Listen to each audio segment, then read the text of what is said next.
미국의 지난달 소비자 물가지수가 9.1% 상승하는 등 물가가 전문가들의 예상보다 더 급격하게 오르고 있는 것으로 나타났습니다. 조 바이든 대통령은 이번 통계가 하락하기 시작한 것을 전체적으로 반영하지 않았다면서 불만을 나타냈습니다. 워싱턴 현지 연결해서 자세히 알아보겠습니다. 강태욱 특파원. 네, 워싱턴입니다. 40년 만에 또 최고치 상승이죠? 네, 그렇습니다. 미국 노동부는 지난달 소비자 물가 지수가 지난해 같은 달보다 9.1% 상승했다고 발표했습니다. 이는 1981년 11월 이후 41년 7개월 만에 가장 높은 상승률입니다.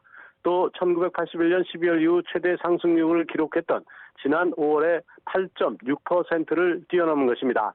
월스트리트 저널이 집계한 전문가 전망치 8.8%도 웃돌았습니다. 한 달 전인 5월보다 1.3% 올랐으며 4월과 비교해 1% 상승했던 5월보다도 상승률이 더 높아졌습니다.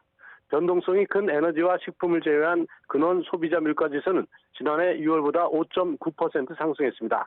이는 5월의 6.0%보다는 상승폭이 둔화한 것입니다. 그러나 전달 대비 근원 소비자 물가지수는 6월 0.7% 상승해 5월에 0.6%보다 상승률이 더 높아졌습니다. 두드러지게 가격이 오른 것은 식료품으로 지난해 같은 달보다 12.2% 올랐습니다. 또 신차 가격도 11.4% 상승했고 특히 항공권 가격은 34%나 급등했습니다. 다만 전문가들은 최근 하향 안정조짐을 보이는 유가와 곡물 등 상품 가격이 향후 물가에 긍정적인 영향을 미칠 것으로 기대하고 있습니다. 바이든 대통령이 통계가 현실을 제대로 반영하지 못한다면서 불만을 나타냈다고요?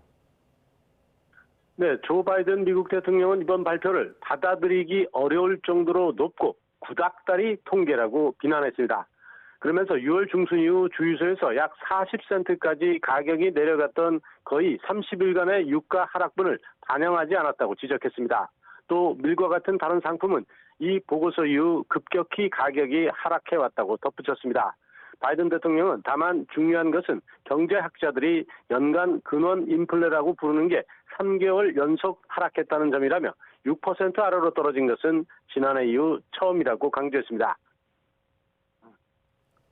네, 이번 달 정례 회의가 예정된 연준이 기준금리를 어떻게 올리느냐에 관심이 쏠릴 것 같은데요. 대폭 상승 가능성이 더 커졌죠?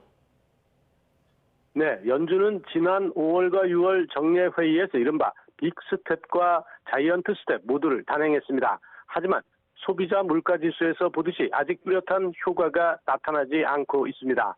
6월 소비자 물가지수만 보면 오히려 반대 상황인 셈인데요. 연준이 주시하는 근원 소비자 물가지수 상승률은 6월 0.7%를 기록해 5월에 0.6%보다 상승률이 더 높아졌습니다. 이 때문에 이번 달 회의에서도 대폭 인상 가능성이 커졌는데요.